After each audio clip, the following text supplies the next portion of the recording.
इसी साल की मैं बात कर रही हूँ, 17 मार्च 2025 को संसद में रेल मंत्री अश्विनी वैष्णव ये बात बताते हैं। वो कहते हैं पिछले 10 सालों में रेलवे ने 5 लाख लोगों को रोजगार दिया है, जबकि यूपीए से जब उसका कंपैरिजन किया जाता है तो केवल 4 लाख लोगों को यूपीए ने रोजगार दिया था।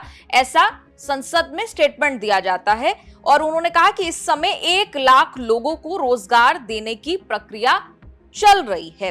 तो जब जब वैकेंसी पर सवाल उठते हैं, रेलवे में रोजगार को लेकर सवाल उठते हैं, जैसे आपने भी सवाल उठाया, तो उस पर इस तरह का कंपैरिजन दे दिया जाता है, कह दिया जाता है कि हम तो वॉर फुटिंग पर काम कर रहे हैं। देखिए, सरकार कुछ अलग ही खेल खेल रही है। उनके लिए रोजगार का मतलब ही अलग हो गया है। पीएम इंटर्नशिप, जोमेटो में लोगों को नौकरी मिल गई, ओला में लोगों को नौकरी मिल गई, जोमेटो का कोई कोलैबोरेशन रेलवे के साथ हो गया और वहां पे कुछ लोगों को रोजगार मिल गया। ये लोग इसको रोजगार कह रहे हैं। हम जिसको रोजगार मानते हैं, जो रोजगार माना जाना चाहिए, वो ये है कि रेलवे के अंदर आपने कितने लोगों को परमानेंट जॉब दी, उसकी बात हो रही है। यहां ये क्या कर रहे हैं, कॉन्ट्रैक्ट बेस पे लोगों को ले रहे हैं। इनके लिए एक नौकरी देना ऐसे हो गया है कि ये अपने ऊपर बोझ नहीं बनने देना चाहते, क्योंकि परमानेंट नौकरी देने के बदले में कई सारी चीजें सरकार के ऊपर जिम्मेदारी बन जाती है, एक फिक्स सैलरी और तमाम तरीके के बेनिफिट्स। तो वो सरकार के पास उतना पैसा लोगों को रोजगार देने के लिए बचा ही नहीं है। सरकार उस पैसे को किस चीज में इस्तेमाल कर रही है, वोट खरीदने में इस्तेमाल कर रही है। कैसे कि भाई हम आपको इतना राशन देंगे, वो कहां से जा रहा है, और उसके बदले में क्या कर रही है सरकार, कॉन्ट्रैक्ट बेस पे लोगों को हायर कर ले रही है और ये उसको बाद में रोजगार में काउंट कर ले रहे हैं। वो रोजगार नहीं है कि आपने 12,000 में मजबूरी में किसी से काम करवा रहे हैं और आप कह रहे हैं कि ये रोजगार है। तो ये एकदम झूठी बात है। ऐसा बिल्कुल भी कोई डेटा नहीं है जहां पे इतने सारे लोगों को नौकरी दी गई हो। जी अच्छा, आपने ये बात कही तो इसके साथ ही एक डेटा मुझे याद आता है। 2022 में अभिनय जी ये बात सामने आई कि पिछले 6 सालों में 72,000 से ज्यादा पोस्ट को रेलवे ने खत्म किया है।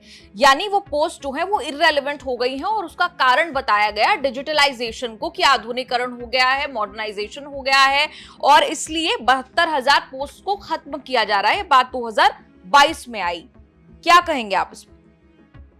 72,000 अगर कोई, देखिए डिजिटलाइजेशन हो या कोई भी हो, चाहे वो एआई आ जाए, कुछ भी आ जाए, उसके बावजूद भी जॉब्स तो क्रिएट होती हैं।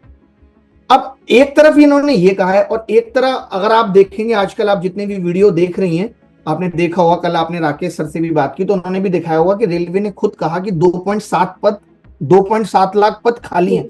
तो वो कौन से पद थे जो खाली थे? वो भी तो भरने चाहिए थे। और वहां वैकेंसी कितनी आई, उसमें सिर्फ 32,000। तो अगर रेलवे ये बात कह रहा है कि इतनी सारी वैकेंसी, ऐसा नहीं है। देखिए, वैकेंसी या कोई भी पोस्ट खत्म होती है तो उसकी जगह और नई चीजें भी क्रिएट होती हैं।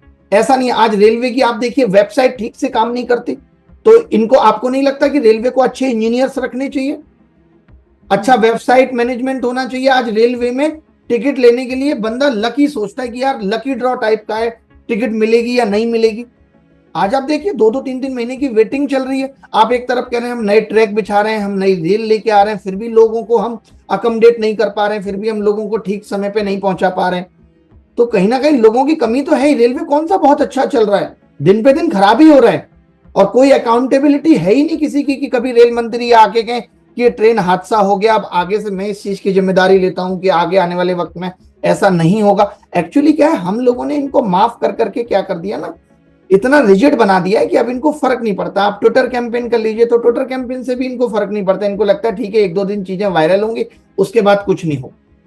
तो ऐसा ये सोचने लगे हैं, तो इसलिए अब इन पे ट्विटर कैंपेन से भी कोई फर्क नहीं पड़ रहा। इनको फर्क पड़ता है सिर्फ वोट बैंक से। जहां इनको लगता है कि इनका वोट बैंक डिस्टर्ब हो रहा है, वहां इनको फर्क पड़ेगा, बाकी कहीं किसी भी चीज से इनको फर्क नहीं पड़ता। कितने आंदोलन आप देखिए ना, बेरोजगारी पे हुए हैं। अब सरकार को एकदम ट्विटर कैंपेन से फर्क नहीं पड़ता जी। सरकार को लगता है जब तक थक चुकी है, जब तक ये विरोध सड़कों पे नहीं उतरेगा, और सड़क पे उतरने का आपको पता है उन्होंने कैसा इंतजाम कर रखा है कि सड़क पे उतरना ही इतना मुश्किल हो गया। सरकार समझ चुकी है कि सिर्फ गुस्सा वायरल होगा, इससे वोट पे कोई असर नहीं पड़ने वाला है।